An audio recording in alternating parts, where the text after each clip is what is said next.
ನಿಮ್ಮ ಬಿಸ್ನೆಸ್ ಯಾವುದೇ ಇರಲಿ ಅದನ್ನು ಪ್ರಚಾರ ಮಾಡಬೇಕಾದ್ರೆ ಸುಮನ್ ಟಿವಿಯಿಂದಲೇ ಸಾಧ್ಯ. ಕೂಡಲೇ ಸಂಪರ್ಕಿಸಿ. Welcome to Suman TV. ಸಾಹಸ ಸಿಂಹ ದಿವಂಗತ ವಿಷ್ಣುವರ್ಧನ್ ರಾಜ್ಯದಲ್ಲಿ ಚಿರಪರಿಚಿತ ನಟರು. ಡಾಕ್ಟರ್ ರಾಜ್ಕುಮಾರ್ ಅವರು ಉತ್ತುಂಗದಲ್ಲಿದ್ದ ಕಾಲದಲ್ಲಿಯೇ ವಿಷ್ಣುವರ್ಧನ್ ಅವರು ಮುನ್ನೆಲೆಗೆ ಬಂದ ನಾಯಕ ನಟರು. ಇಂತಹ ವಿಷ್ಣುವರ್ಧನ್ ಅವರ ಸಮಾಧಿ ಇದೀಗ ವಿವಾದಕ್ಕೀಡಾಗಿದೆ. ಯಾವುದೇ ಗಣ್ಯರ ವಿಚಾರವಾಗಿ ಬದುಕಿದ್ದಾಗ ವಾದ ವಿವಾದ, ಆರೋಪ ಪ್ರತ್ಯಾರೋಪ ಮಾಡುವುದು ಸಾಮಾನ್ಯ. ಆದರೆ ವಿಷ್ಣು ಅವರ ನಿಧನದ ನಂತರ ಅದರಲ್ಲೂ ಅವರ ಸಮಾಧಿ ವಿಚಾರ ವಿವಾದಕ್ಕೆ ಎಡೆ ಮಾಡಿರೋದು ಸ್ಯಾಂಡಲ್ವುಡ್ ಮಾತ್ರವಲ್ಲದೆ ಕರುನಾಡಿನ ಅನೇಕರಿಗೆ ನೋವು ತಂದಿದೆ ಅಂತ ಹೇಳಿದ್ರೆ ತಪ್ಪಾಗಲಾರದು. ಹಾಗಾದ್ರೆ ಏನಿದು ವಿವಾದ ಅಂತೀರಾ? ನೀವೇ ನೋಡಿ.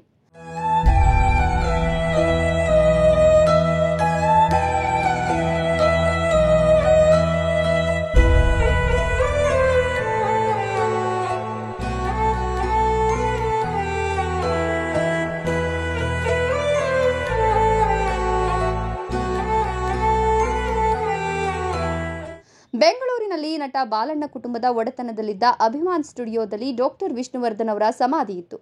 ಇತ್ತೀಚೆಗೆ ಈ ಸಮಾಧಿಯನ್ನ ರಾತ್ರೋರಾತ್ರಿ ತೆರವುಗೊಳಿಸಲಾಗಿತ್ತು. ಈ ಬಗ್ಗೆ ಸ್ಯಾಂಡಲ್ವುಡ್ನ ನಟ ನಟಿಯರು ಬೇಸರ ವ್ಯಕ್ತಪಡಿಸಿದರು. ಬಾಲಣ್ಣ ಕುಟುಂಬ, ವಿಷ್ಣುವರ್ಧನ್ ಕುಟುಂಬ ಮತ್ತು ವಿಷ್ಣು ಅಭಿಮಾನಿಗಳ ಸುತ್ತ ಚರ್ಚೆ ತೀವ್ರವಾಗಿಯೇ ನಡೀತಾ ಇದೆ. ಡಾಕ್ಟರ್ ವಿಷ್ಣುವರ್ಧನ್ ಸಮಾಧಿ ತೆರವುಗೊಳಿಸಿದ ವಿಚಾರವಾಗಿ ದೊಡ್ಡ ಮಟ್ಟದಲ್ಲಿ ಚರ್ಚೆ ನಡೀತಾ ಇದ್ದು ಪ್ರತಿಭಟನೆಗಳು ವ್ಯಕ್ತವಾದವು. ಈ ನಡುವೆ ಬೆಂಗಳೂರಿನಲ್ಲಿ ನಟ ವಿಷ್ಣುವರ್ಧನ್ ಸ್ಮಾರಕ ಮಾಡಲು ಅವರ ಅಭಿಮಾನಿಗಳು ಮುಂದಾಗಿರೋ ಸುದ್ದಿ ಬಂದಿದೆ.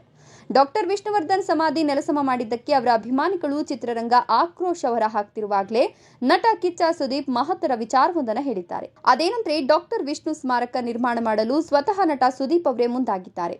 ಮುಂದಿನ ತಿಂಗಳು ಅಂದ್ರೆ ಸೆಪ್ಟೆಂಬರ್ 18ರಂದು ನಟ ವಿಷ್ಣುವರ್ಧನ್ ಹುಟ್ಟುಹಬ್ಬ ಇದೆ. ಅದೇ ದಿನ ವಿಷ್ಣು ಅವರ ಸ್ಮಾರಕ ನಿರ್ಮಾಣಕ್ಕೆ ಅಡಿಗಲ್ಲು ಹಾಕಲು ಅಭಿಮಾನಿಗಳು ಸಿದ್ಧವಾಗಿದ್ದಾರೆ. ಇದಕ್ಕೆ ಕಾರಣವೂ ಇದೆ. ಈ ಬಾರಿಯ ಜನ್ಮದಿನಕ್ಕೆ ಡಾಕ್ಟರ್ ವಿಷ್ಣುವರ್ಧನ್ ಅವರ ಜನ್ಮ ಅಮೃತ ಮಹೋತ್ಸವ ನಡೆಯಲಿದೆ. ಇದೇ ದಿನ ಅವರ ಸ್ಮಾರಕ ನಿರ್ಮಾಣದ ಕೆಲಸಕ್ಕೆ ವಿಷ್ಣು ಅಭಿಮಾನಿಗಳು ಸಿದ್ಧವಾಗಿರೋದು ವಿಶೇಷ. ಹೇಳಿ ಕೇಳಿ ಕಿಚ್ಚ ಸುದೀಪ್ ಅವರು ವಿಷ್ಣುವರ್ಧನ್ ಅವರ ಅಪ್ಪಟ ಅಭಿಮಾನಿ. ಇದೇ ಸೆಪ್ಟೆಂಬರ್ 2ರಂದು ನಟ ಕಿಚ್ಚ ಸುದೀಪ್ ಅವರ ಹುಟ್ಟುಹಬ್ಬ ಇದೆ.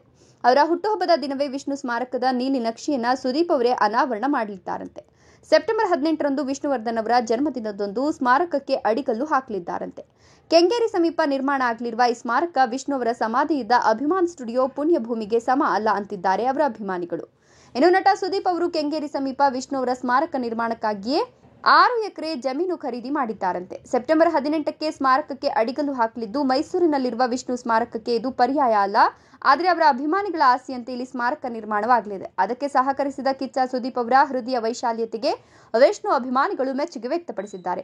ಒಟ್ಟಿನಲ್ಲಿ ವಿಷ್ಣು ಇದ್ದಾಗಲೂ ವಿವಾದಗಳು ಅವರನ್ನ ಬಿಟ್ಟಿರಲಿಲ್ಲ. ಇದೀಗ ಅವರು ನಮ್ಮೊಂದಿಗೆ ಭೌತಿಕವಾಗಿ ಇಲ್ಲವಾಗಿದ್ರೂ ವಿವಾದಗಳು ಅವರನ್ನ ಬಿಟ್ಟಿಲ್ಲ. ಉತ್ತಮ ನಟರೊಬ್ಬರಿಗೆ ನೀಡಬೇಕಾದ ಕನಿಷ್ಠ ಗೌರವವನ್ನ ಸರ್ಕಾರ ಮತ್ತು ಸ್ಯಾಂಡಲ್ವುಡ್ನ ಪ್ರಮುಖರು ನೀಡಬೇಕಿತ್ತು ಎಂಬ ಕೊರಗು ವಿಷ್ಣು ಅಭಿಮಾನಿಗಳಲ್ಲಿ ಇಂದಿಗೂ ಕಾಡುತ್ತಿದೆ ಅಂದ್ರೆ ತಪ್ಪಾಗಲಾರದು. ಅದೇನೇ ಇರಲಿ, ವಿಷ್ಣುದಾದ ಸ್ಮಾರಕ ಬೆಂಗಳೂರಿನಲ್ಲಿ ನಿರ್ಮಾಣವಾಗ್ತಿದ್ದು ಇದರಿಂದ ಅಭಿಮಾನಿಗಳಿಗೆ ಆಗಿರುವ ನೋವು ಸ್ವಲ್ಪ ಮಟ್ಟಿಗಾದರೂ ಶಮನವಾಗಲಿ ಅಂತ ಹೇಳ್ತಾ ಇಂದಿನ ಸಂಚಿಕೆ ಮುಗಿಸ್ತಿದ್ದೀನಿ. ಮುಂದೆ ಮತ್ತೊಂದು ಸ್ಟೋರಿಯೊಂದಿಗೆ ಭೇಟಿಯಾಗೋಣ. ನಮಸ್ಕಾರ.